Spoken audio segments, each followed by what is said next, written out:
Missandei keeps a careful watch over the injured Grey Worm, who has not yet woken up from the wounds he received while fighting the sons of the Harpy.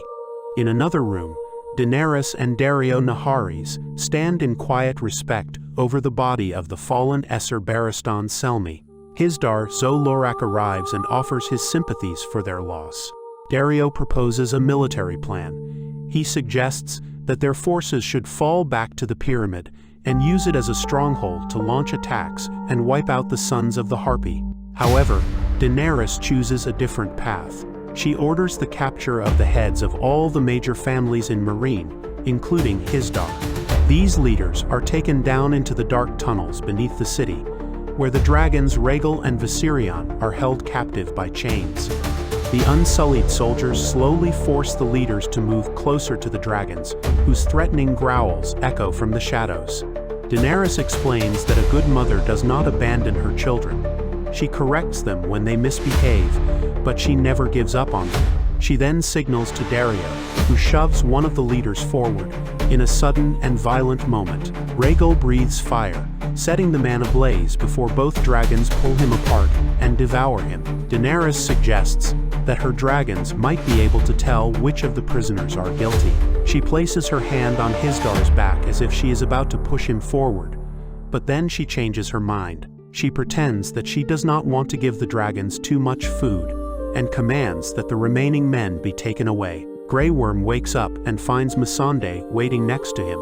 He asks if Barristan Selmy lived through the sons of the Harpy's attack, but Missandei tells him no. Grey Worm feels he has let down Esser Barristan, the soldiers under his command, and Daenerys. Missandei assures him that this is not true. She explains that he should not feel guilty for getting hurt, especially since he was ambushed and there were far more enemies than his own men. But Grey Worm says his shame comes from the fear he felt when he was stabbed.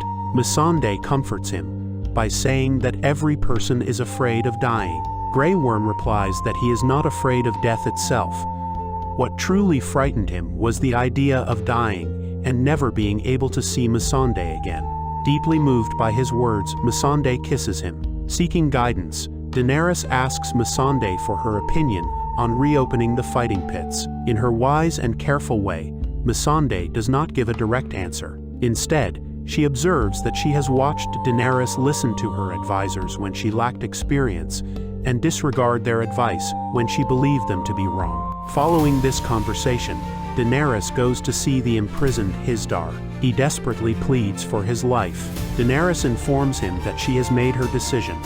The fighting pits will be reopened, but with the strict rule that only free men may choose to participate. She then makes a second, more surprising announcement. To unite herself with the people of Meereen, she will marry the leader of one of the city's oldest families, and she notes that she conveniently already has one of those very men on his knees before her. She leaves a bewildered Hizdahr alone to process two sudden and life-changing facts.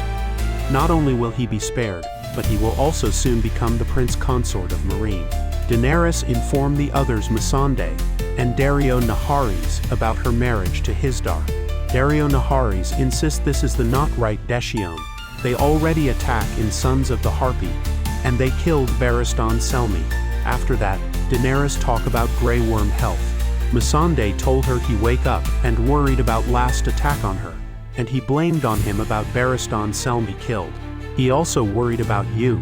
Grey Worm isn't worried about death, he is worried about to lose Daenerys' trust. Daenerys smiled and said to Missandei, I trust on him anybody in Meereen.